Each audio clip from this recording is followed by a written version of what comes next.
Matthew chapter 9. Jesus stepped into a boat, crossed over, and came to his own town. Some men brought to him a paralytic lying on a mat.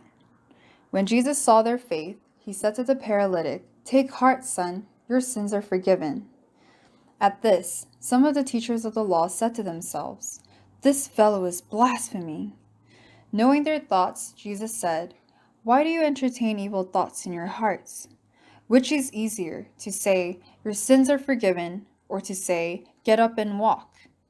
But so that you may know that the Son of Man has authority on earth to forgive sins."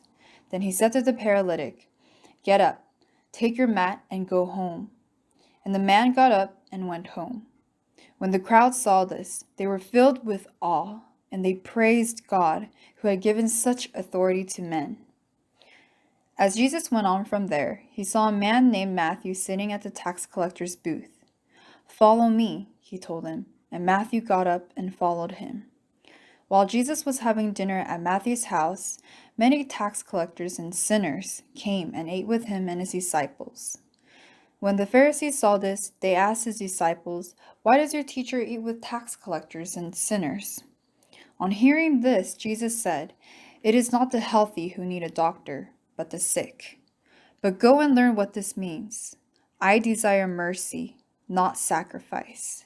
For I have not come to call the righteous, but sinners."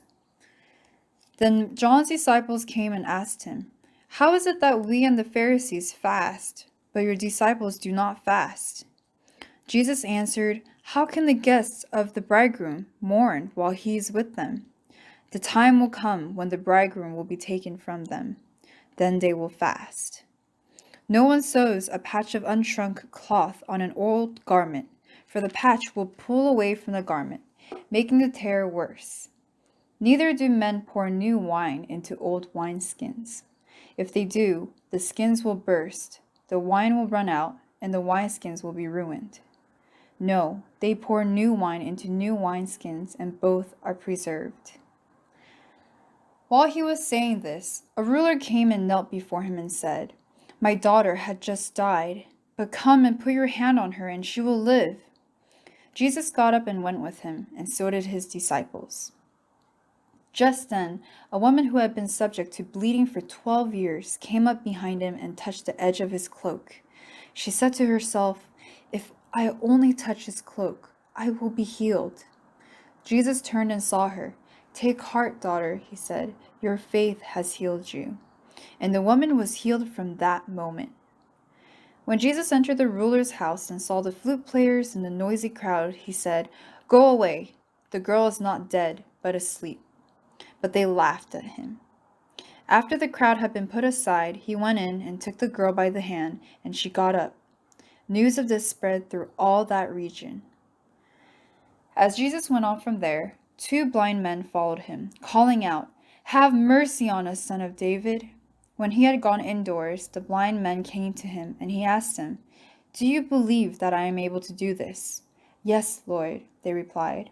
Then he touched their eyes and said, "According to your faith will it be done to you." And their sight was restored. Jesus warned them sternly, "See that no one knows about this." But they went out and spread the news about him all over that region. While they were going out, a man who was demon-possessed and could not talk was brought to Jesus.